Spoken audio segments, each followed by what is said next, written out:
DVB Digital Fast. On March 28th, a 7.7 magnitude earthquake devastated central Myanmar. At least 4,520 people were killed and over 11,000 were injured, according to DVB data. 3 months later, and over 6 million people remain in urgent need of assistance, as the existing crisis of conflict and displacement worsens. The regime announced that it raised 131 billion Myanmar kyat and $2.3 million in earthquake relief. But survivors in southern Shan State say that the support they have received is barely enough to survive.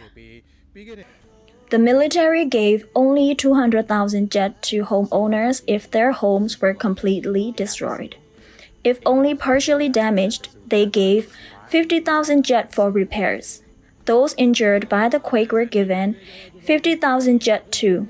If a person died, 1.3 million kyat was supposed to be given to the family, but in Bin Lao, it was only 300,000 kyat. The UN Office for Project Services, or UNOPS, says total damage by the quake may amount to $11 billion.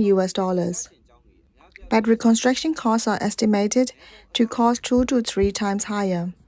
2.5 million tons of debris has yet to be cleared. Myanmar has faced 195 aftershocks since March 28th.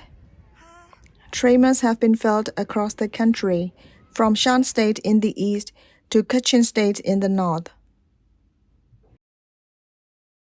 With the arrival of the rainy season, tens of thousands displaced from their homes by the quake face serious health risks.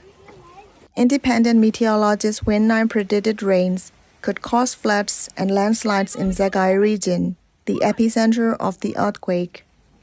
The National Unity Government Minister for International Cooperation SASA spoke to DVB. He discussed the disparity between quake relief given to other countries compared to Myanmar.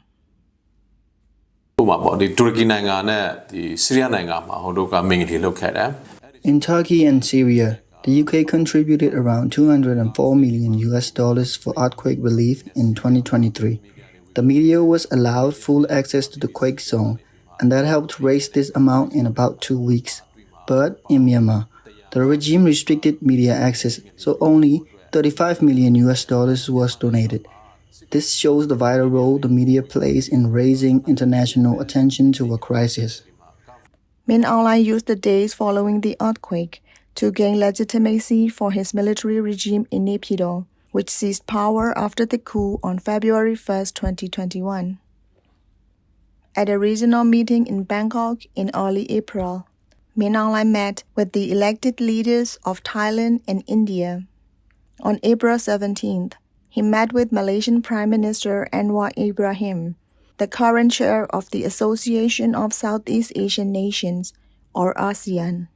Min Aung also met with China's President Xi Jinping for the first time since the coup, during a visit to Russia in May. Meetings were held between the regime and ethnic armed groups in Naypyidaw, June 25th to 27th. These reported peace talks were held with those which have not joined the uprising and resistance to the 2021 coup. 3 months since the quake, and the emergency phase has transitioned into early recovery, according to the UN. The post-quake ceasefire announced by the regime in April is set to expire on June 30th, with no reports of another extension. 843 attacks have been carried out by regime forces since its ceasefire first came into effect on April 2nd. At least 608 people have been killed, with 1,308 injured in 982 attacks since March 28th, according to DVB data.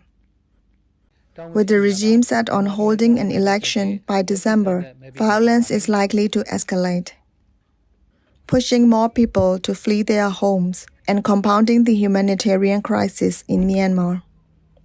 For DVB English News, I'm Nora.